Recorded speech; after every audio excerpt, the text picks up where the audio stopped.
Hello everyone, this is my video discussion for week 3, where the focus this week was on diversity and inclusion. I did want to speak on the two TED Talk videos for this week, which I found very interesting. First was the TED Talk by Janet Stovall, How to Get Serious About Diversity and Inclusion in the Workplace. She speaks about single-mindedness and how there is actually power in single-mindedness, how it can actually be useful. Which is interesting because usually single-mindedness is kind of um, thought of as a negative thing.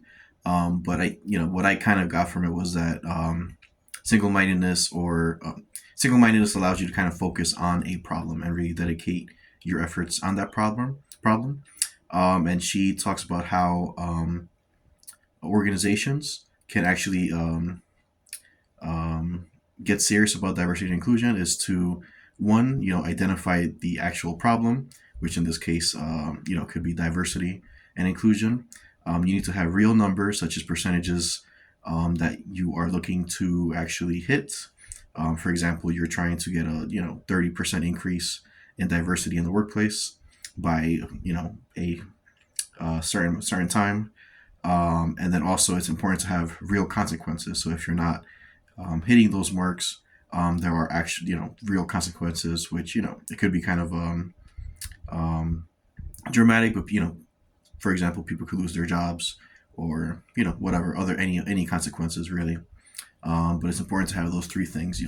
Identify the problem, have actual goals, number wise percentages, and then have actual real consequences. The second TED Talk was by Rocio Lorenzo. Not sure if I pronounced that right. And the video was how diversity makes teams more innovative. So basically, in this video, she talks about how she conducted, I guess her and her team conducted a study to find out whether diversity actually leads to more revenue um, or innovation. So based on her study, where she surveyed 171 companies in Germany, Austria, and Switzerland, they found that the answer is yes. Diversity leads to more innovation and more success within companies. So it is, based on this, it's actually important for companies to promote inclusion and diversity in order to have a competitive edge against other organizations.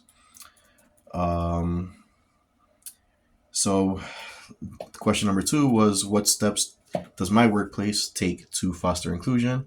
What steps, number 3 was, what steps do they take to promote diversity and make it work?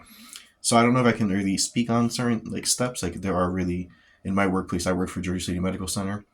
There aren't really any goals out there per se to promote inclusion or diversity. I know that within the policies, they promote very much, if you feel discriminated against, report it.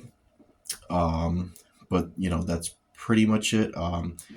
Jersey City Medical Center already is pretty diverse. If you look at staff, there's people from all types of ethnicities in the first place.